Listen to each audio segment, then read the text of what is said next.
Hello बच्चों, let's see the question. Question is which one of the following structure represents nylon 6,6 polymer. हमें चार option दिए गए हैं, चारों स्ट्रक्चर बने हुए हैं यहाँ पे ए, बी और सी, डी ऑप्शंस में.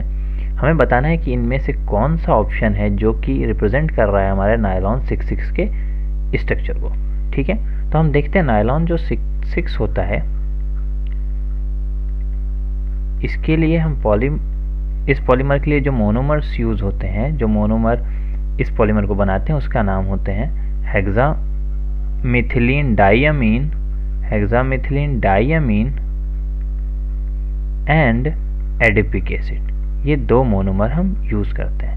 और ये कैसा है? कंडेंसेशन पॉलीमर है. ये कैसा है? कंडेंसेशन पॉलीमर है, क्योंकि यहाँ एक से आप देख सकते हैं यहाँ पे वाटर मॉलिक्यूल का कंडेंसेशन होता है. हम बनाते हैं हेक्सामिथिलीन डाइअमीन का स्ट्रक्चर कुछ इस तरीके से NH2 CH2 whole 6 NH2 plus adipic acid का structure COH CH2 whole twice COH. Adipic acid में कितने? 6 कार्बन होते हैं. ठीक है, अब अगर इनके n नंबर ऑफ मोनोमर्स मैं ले लूँ, इसका भी n नंबर ऑफ मोनोमर्स, तो यहाँ पे इसका जब पॉलीमराइजेशन कराएंगे हम, तो हमें क्या मिलेगा? जो स्ट्रक्चर मिलेगा वो कुछ इस तरीके से मिलेगा. NH CH2 whole 6 NH CO CH2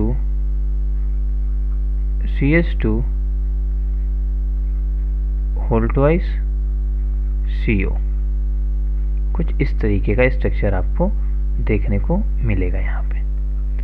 ठीक है, अब यहाँ देख लेते हैं जो हमारा स्ट्रक्चर है उसमें क्या क्या प्रेजेंट है. देखिए, पहले हमारे स्ट्रक्चर में देखिए एक तो होना चाहिए हमारा क्या है?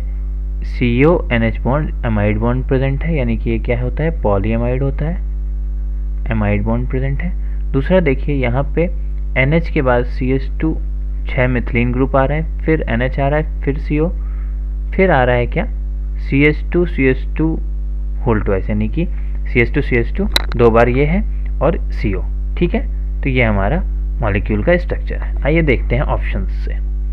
देखिए ए ऑप्शंस में देखिए यहाँ पे NH2 ग्रुप है और CH2, कोई भी CO NH ग्रुप प्रेजेंट नहीं है. ठीक है, और ये देखिए साथ में कैसे लिखा हुआ है 6,6, तो ये तो रिप्रेजेंटेशन ही नहीं है ना.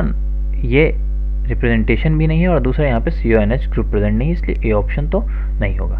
दूसरे स्ट्रक्चर में देखिए यहाँ पे भी सिर्फ NH2 ग्रुप है, लेकिन कोई भी एमाइड बॉन्ड प्रेजेंट नहीं है, इसी वजह से ये ऑप्शन भी नहीं होगा हमारा. जो हमारा सी ऑप्शन है, यहाँ पे देखिए क्लोरीन एटम इंट्रोड्यूस कर दिया गया है स्ट्रक्चर में, और यहाँ पे क्या है?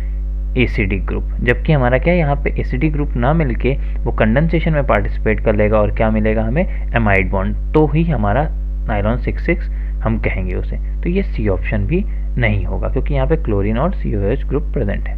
डी ऑप्शन में देखिए यहाँ पे देखिए एमाइड बॉन्ड एक तो प्रेजेंट है, देखिए ये CONH बॉन्ड प्रेजेंट है.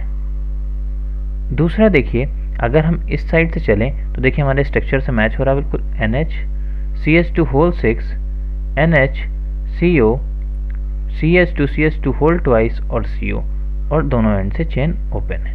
ठीक है, देखिए साइड में N भी लिखा हुआ. तो ये जो हमारा डी ऑप्शन है, ये हमारा स्ट्रक्चर बिल्कुल रिप्रेजेंट कर रहा है नायलॉन 6,6 को.